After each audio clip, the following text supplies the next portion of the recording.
For your great leadership.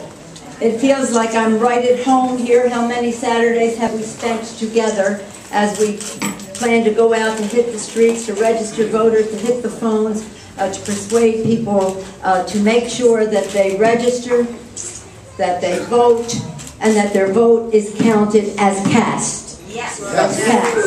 So I'm honored to be here with Mary Young. She has been working so hard for the Democrats over time. I'm so glad she's getting the recognition she deserves. And we're all glad to be here with our state chair, John Burton, who won everything 2 years ago. While the rest of the country was melting down, California, statewide offices, no losses, legislatively or congressionally, and that's what we have to do again. I want to do a shout out to Alec Bash because he helped us win the House, and he's going to help us win the House again.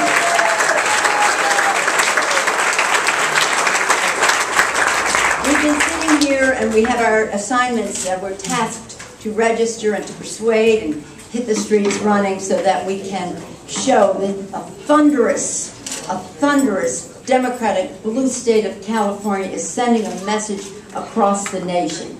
It is with that confidence that the president can go campaign other places because he knows that California will be in his column.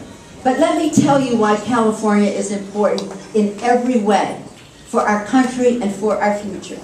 As I mentioned about Alec, the effort to win the House for the Democrats in '06, that started in California in the early 2000.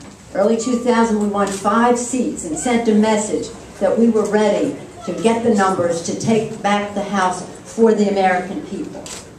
And when President Obama was elected and he had a Democratic Congress, some of the things that Mark said, first bill he signed, Lilly Ledbetter, fairness for women in the workplace. One of the last bills he signed, repeal of Don't Ask, Don't Tell.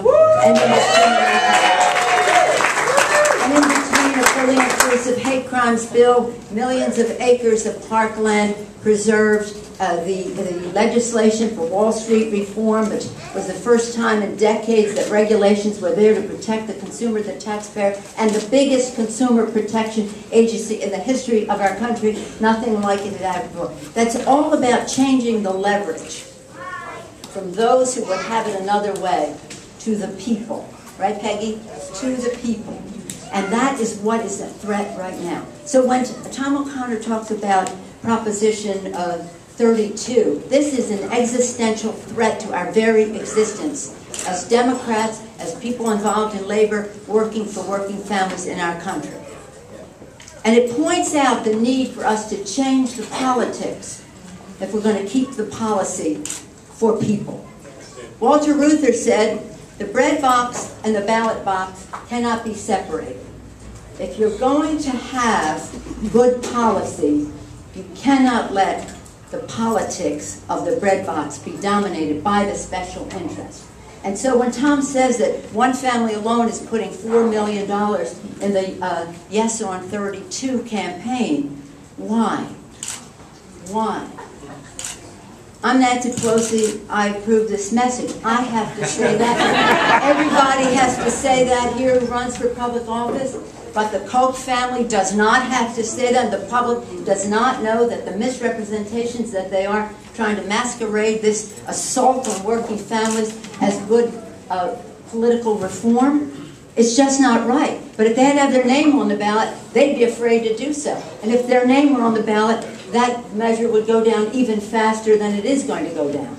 And that's why, one of the reasons why your activism is so important. Yes, President Obama is going to carry the state. Yes, we want it with the biggest possible majority. Yes, Dianne Feinstein is going to the Senate. We want to walk on the floor with the biggest number of any senator in the country after this election.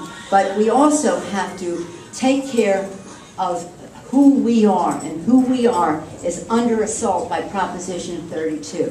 We also have to make sure that 30 wins for all the reasons Mark Leno mentioned.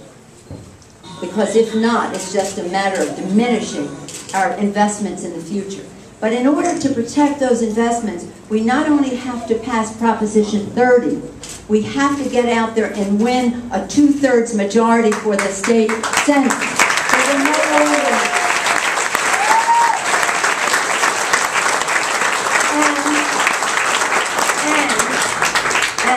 course, the local proposition, Proposition 3, diversity, families in our city, it all rests on that. Thank you, Christine, for the work that you are doing. And Mayor Lee, I'm sorry he couldn't be with us today. I know his heart is here. I've spoken to him. Now, let me just say this about taking back the House. As I mentioned earlier, it started here.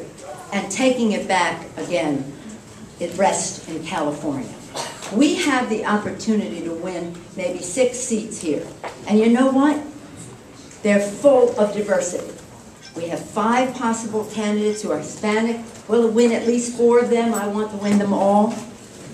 Some of them right here in Northern California, Jose Hernandez, John Hernandez a little further south, Caldera.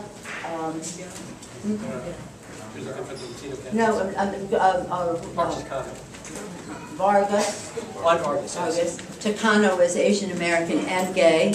And anyway, a woman candidate, Julia Brownlee, Almi Barra, Asian American as well. I mean, we have the chance to increase our numbers in order to win the majority for the House, but to do it in the beautifully diverse way that makes California such a very special place, and it proves what Congress is about by having that diversity at the table.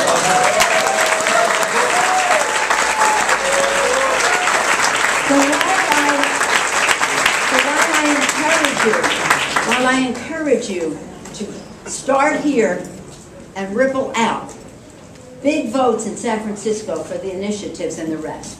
If that's covered, then go right across the bay. We have Jerry McNerney. They are coming after him big because he's there protecting the environment, and that is a fight that we have over and over again. Jerry McNerney needs a... So if you're here working, make sure, tell a friend across the bay. John Garamendi, they're going after you too. We need your help to protect our incumbents in Northern California and to increase our numbers.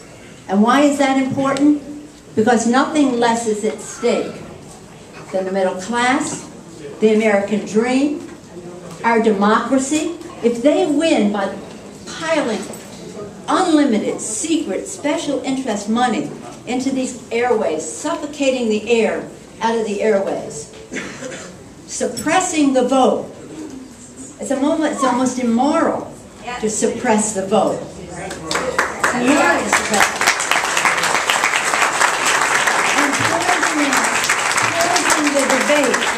Poisoning debate with their misrepresentations and their deceptions, so that ordinary people say, I don't get it, and they walk away and they don't vote, and that's as much a suppressor of the vote, poisoning the debate, as the others, which we can overcome, and we will.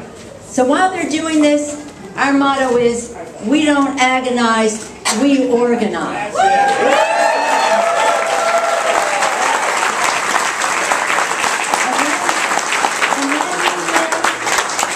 Obama, I have so much confidence that he's going to win because he's a great president. He and Biden, a great team in the White House. He and Michelle, a great team in the White House. They will win. We don't take anything for granted, but we know that if we do our work, door to door, mano a mano, street by street, neighborhood by neighborhood, precinct by precinct, district by district, it is there for us to win. It's a decision we all have to make. And every step you take, every call you make, takes us closer to ensuring the American dream. Because if the use of money, to the extent that I described earlier, is validated, they have bought the system. And woe are working families in our country.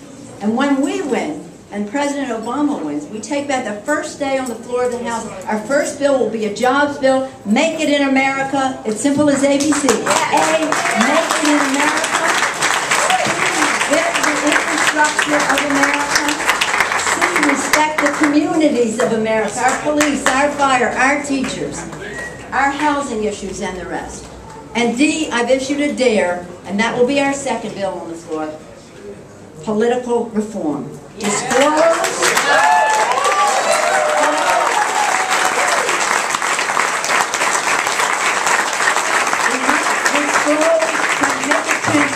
Amend the Constitution to overturn Citizens United and reform.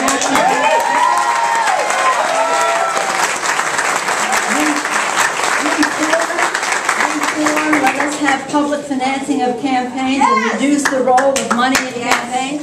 And E-D-A-R-E, elect reformers who will do that.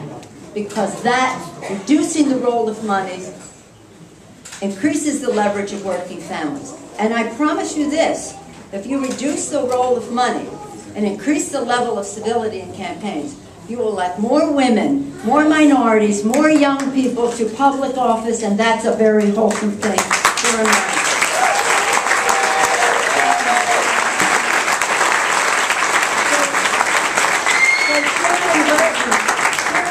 Understands the importance of California in all of this. We cannot allow them to succeed with Proposition 32. We must succeed in passing Proposition 30. We must elect as many Democrats from California. When that message rolls across the country that California is increasing its numbers, and not only that, and strengthening the diversity that we send to Congress, and helps us take, they said they're going to beat us in California, that's how we're going to retain control of the House.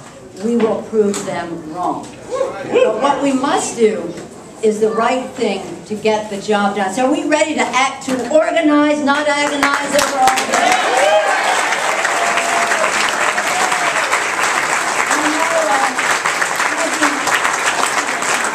From the East Bay, you'll recognize when I say what Al Davis says, just win, baby. Are we ready to just win, baby?